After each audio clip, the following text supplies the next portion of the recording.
toutes et à tous, on se retrouve pour la vidéo pronostic de WWE TLC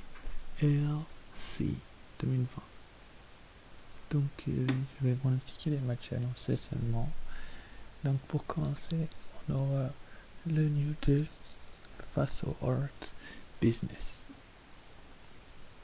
Donc pour moi, le pronostic est vite trouvé. Le Hurt Business va remporter les titres. Je vais vous expliquer pourquoi.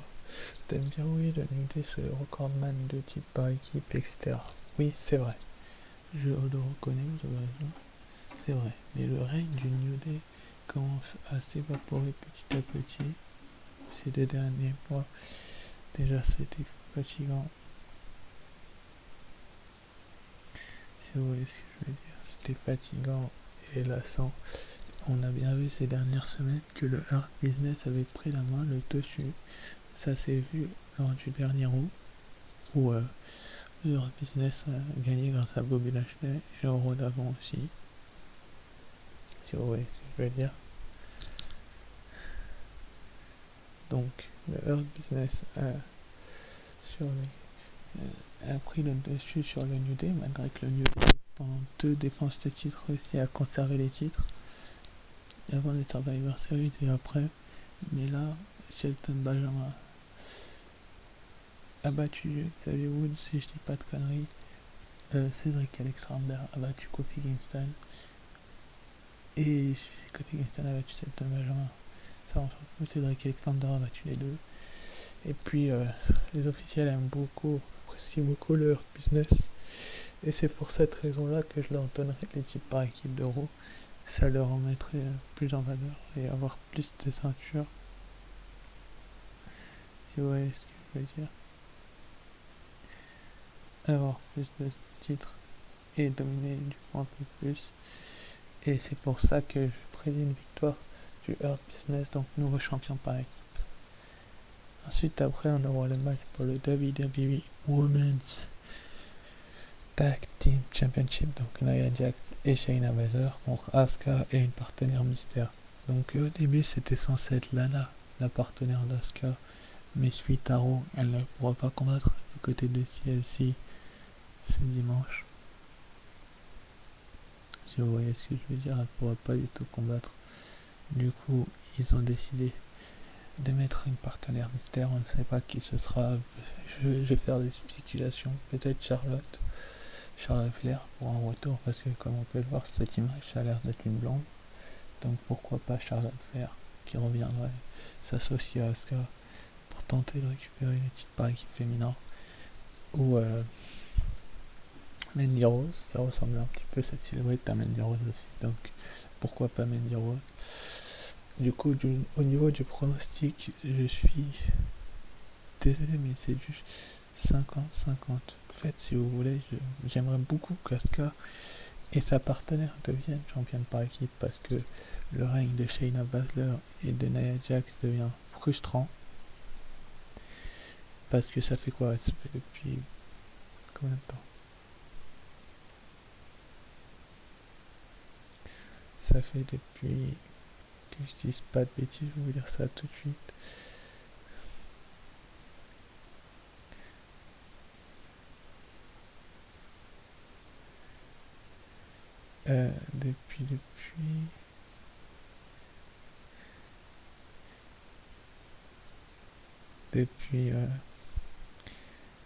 Depuis le 30 août qu'elles sont championnes, on sent que leur règne est en train de se évaporer petit à petit, mais je vais quand même les pronostiquer parce que j'ai du mal à voir Asuka avec 2 titres, mais peut-être que je peux me tromper, on verra bien, mais je voulais prédire une conservation des championnes, Nia Jax et Shayna Baszler.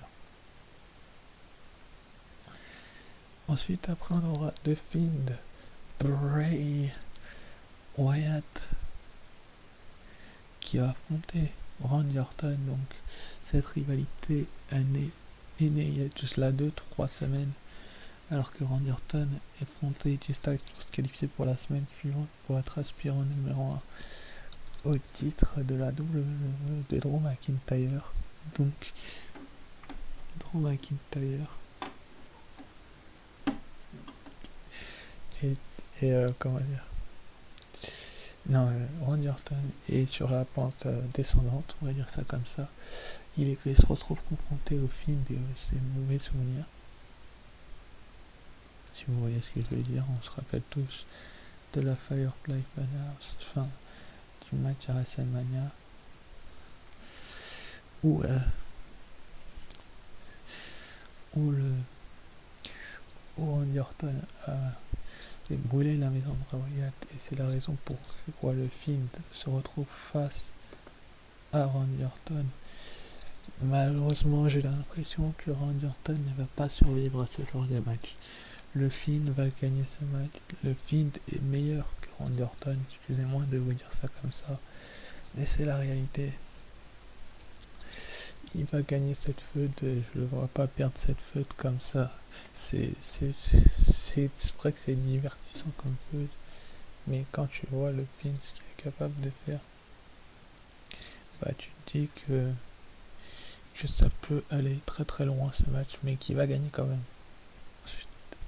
Après, ensuite, on aura les matchs pour le SmackDown Women's Championship, donc entre Sasha Banks, la championne, et Carmella, la championne. Et là, c'est très très compliqué de choisir parce que Carmella vient de revenir. Vous l'avez sans doute vu ces dernières semaines du côté de SmackDown. Elle vient tout juste de revenir avec sa nouvelle gimmick d'intouchable.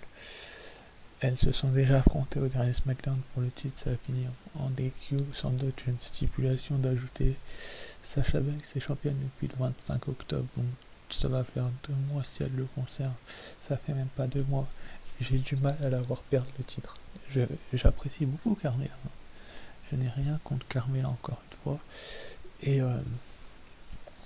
je la vois pas perdre, tout simplement pour la raison unique, très simple que Carmella est peut-être intouchable, peut-être qu'elle a le dessus, mais le problème c'est que Carmella a trop eu le dessus dans cette rivalité, elle a trop dominé, et on sait très bien ce que ça veut dire quand une personne domine une rivalité, ça veut dire qu'elle ne gagne pas au pay-per-view, et je me trompe très rarement niveau pronostic, et Sasha Banks est à pratiquement 2 mois de règne, ça n'est pas assez long encore, il va falloir, je pense qu'il lui laisse encore un petit peu de temps. Le titre, pourquoi pas jusqu'à WrestleMania, donc le 25 mars, donc ça fera à peu près 5 mois, ce serait bien. Mais pour ce qui est de TLC, elle va conserver le titre, vous allez voir, il va y avoir une stipulation sans doute d'ajouter au prochain SmackDown. Mais pour moi, elle va conserver le titre parce que Carmella, elle va être intouchable, elle va avoir cette gimmick, cette feuille est très intéressante. Mais je ne la vois pas récupérer le titre tout de suite. Et puis, Sasha Banks a vraiment besoin démontrer que c'est la boss et que c'est la patronne et que c'est une réelle championne et elle va le faire, je pense. Donc conservation de Sasha Banks. Ensuite, après, on aura Drew McIntyre contre AJ Styles pour le WWE Championship dans un TLC match. Donc la stipulation est simple, vous l'avez compris. Des tables, des échelles, des chaises.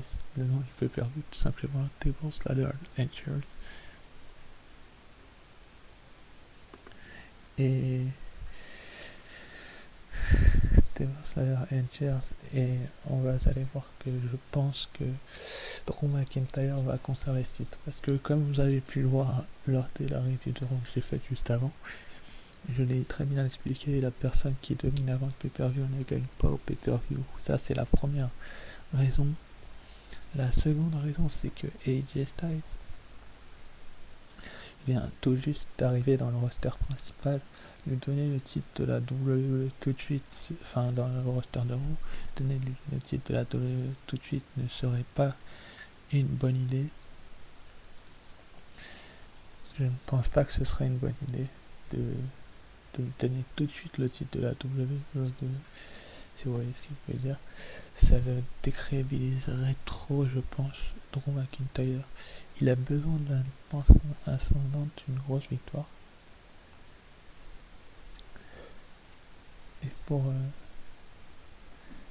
avoir une grosse victoire, bah, il va falloir qu'il utilise des tables, des échelles et des chaises, et il en aura vraiment besoin face à AJ Styles et sa vivacité, si vous voyez ce que je veux dire, mais combien de fois il va tenter le funérail. Enfin, combien de fois il va se prendre le Claymore, ça je sais pas, je saurais vous le dire, mais pour moi Drew McIntyre est au top de sa forme, en haut de la montagne, et il va conserver le titre. Au moins jusqu'à Mania là aussi. Ensuite après on aura Roman Reigns contre Kevin Owens, là aussi dans un TLC match pour le titre de champion universel de la WWE. Donc Roman Reigns qui est le head of the table, donc celui qui domine la table si vous voulez, et si vous voyez ce que je veux dire, et qui a besoin là aussi d'une grande victoire, même si il est au sommet, il doit prouver qu'il est au sommet, il doit prouver qu'il est au sommet de la montagne, qu'il est le meilleur actuellement à SmackDown. Kevin Owens, pour moi, est un challenger de transition. C'était pas du tout lui le plan base là aussi. Ils ont hésité avec une autre personne qui devrait Frederick Reigns juste derrière. Je vous donnerai ça en 2021 sans doute. Mais pour moi, la logique de la chose serait que Roman Reigns passe à tabac Kevin Owens tellement bien que je pense que dans ce genre de match-ci aussi, ça avantage plus le poids, la force, la puissance de Roman Reigns que le poids de Kevin Owens, qui est quand même quelqu'un de lourd et qui est aussi en grande difficulté ces dernières semaines, si vous voyez ce que je veux dire, et qui a besoin de diriger la table, si vous voyez ce que je veux dire, et montrer que c'est le leader de la table. Donc Kevin Owens pour moi ne va pas survivre à cette confrontation. Roman Reigns va littéralement le passer à tabac, et pour moi Roman Reigns va conserver son titre, et ce serait tellement magique qu'il conserve le titre que beaucoup de fans lui verraient encore plus, et que ce genre de victoire serait épique. Sur ce, je vous dis à très vite, ciao, bye bye.